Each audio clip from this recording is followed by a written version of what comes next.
Hi, it's Shalini, and first week of September has already passed, which means my first week at the university is also over. And honestly, it was not easy ever since I started committing myself to this new routine. So in my previous video, I was saying that I will be serious with my project, I will write my book. And I thought to myself that to write means to have time, and to have time means I need to have a routine because I'm a very messy person. And I suck at routines because I sleep very late, I eat at random times, and I procrastinate a lot. So if I have projects, I'll be doing in the last minute. And that's probably why I couldn't write for the past few years. So I made some drastic changes in my life. I told myself that I will wake up at 5 a.m. and sleep in by 11 p.m. every single day, which is so not me. But it was necessary that I do this, and it was very uncomfortable. Every single day felt like I was just surviving through. I've never felt like it before, and I had to tell myself that change is uncomfortable, it means something good is happening, and that was how I was able to push through. And I'm quite proud of myself because I did manage to do that for a whole week. And not only that, the other part of the plan was to not procrastinate. And I made a planner on how to achieve goals, or goals to achieve. And my initial goal was that the first week I will create the backstory for the antagonist in my book. And I also have some other uni related work. And honestly, I don't think I actually finished any of them. And I think it's okay because it was my first week. I was struggling, but I was doing well. I managed to stick to it every single day. I feel proud of myself, and I hope to just continue with it so that I have time to write. So this is the planner that I created for the very first time for my daily life. And for week 1, I was quite ambitious. I wanted to complete the backstory of the antagonist in my story, and complete something to do with my research project, and also upload the first video on this channel. And as you can see the crosses, it was a very foolish idea. It was just hard. And this is the daily rundown. Look at my habits tracker. I feel very happy that I was not doom scrolling a lot every single day. And what I mean by doom scrolling is basically spending at least 30 minutes on Instagram stories or reels, except for the weekends.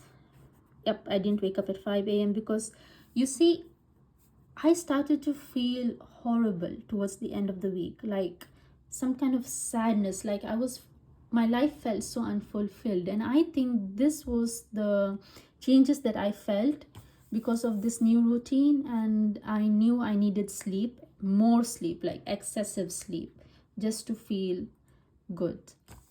And this. So let's see, what did I do? Sunday was just preparing for first day of university, and in all the points that I really wanted to do, I only completed like 2.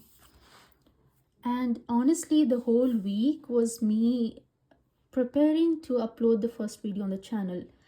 Editing sucks, and that is why it took me a whole week to complete just that task, as well as preparing for daily classes and a bunch of other things.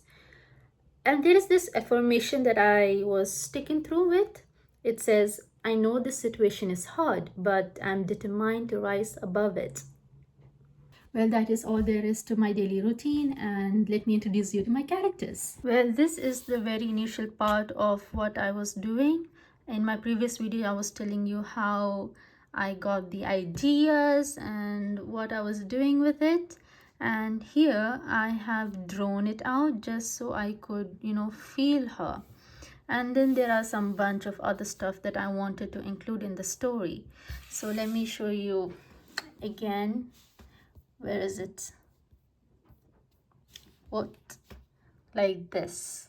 So in my story, there will be elements of fantasy, romance, mystery, suspense, and lots of angst, if that's how you pronounce it.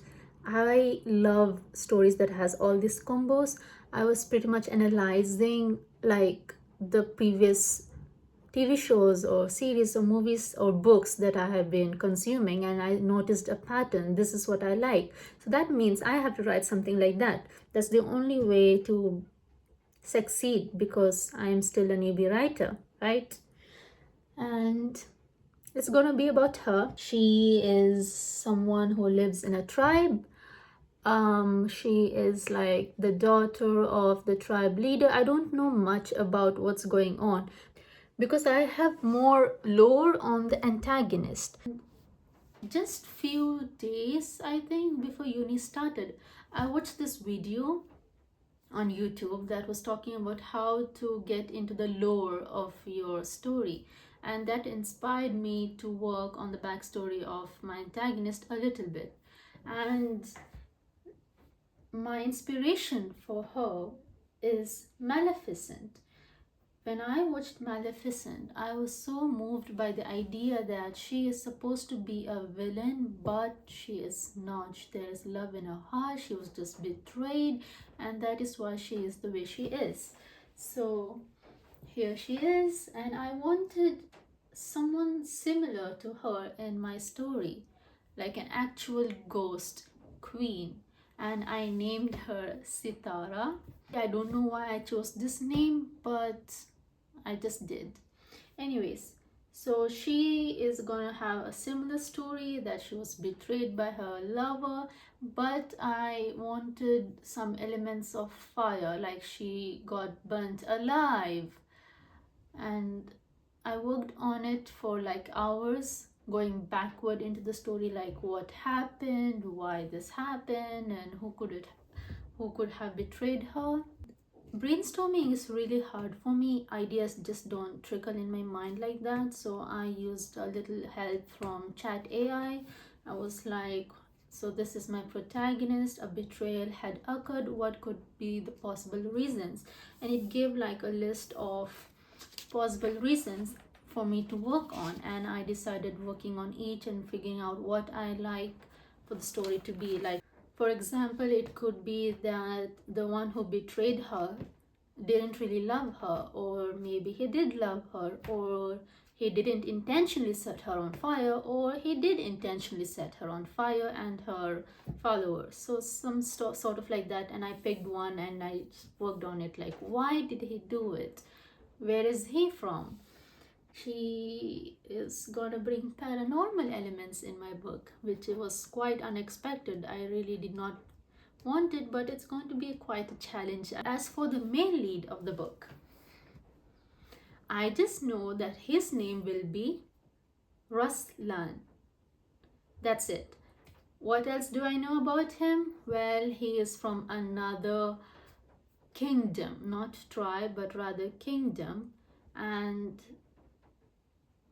yeah, so these are the notes I took for the antagonist, a ruler whose name means the burned one. And there were some few choices I had to make, and I chose Sitara because it means fire and sorrow. And then I was figuring out how many centuries back did this story happen to her. And I also drew like how she would be burnt alive, like where would it be, inside a fortress, or maybe she came out of the fortress to perform a certain ritual and then the story happened. I do not know, but these are like some brainstorming stuff I did. And what else would I like to show you? These are the notes for the betrayer of the story. I really need to come up with a name for him so that I see him as a person. I asked Chat AI to analyze the climax of this story from Fantastic Beast because I loved Fantastic Beast Part 1, and these are its notes, like why it was really good because of physical confrontation, emotional confrontation and stuff. And I was doing it for another story called The Amber in the Ashes. And I thought, with this help, I could figure out a climax for my story as well, but I haven't really come up with any yet that's really good. So this was a bit of a fail. And in the next video, I will tell you how my second week at the university goes, if I'm able to keep up with this new routine, and if I got some writing done. Well, not technically writing, but really developing the story. So, see you.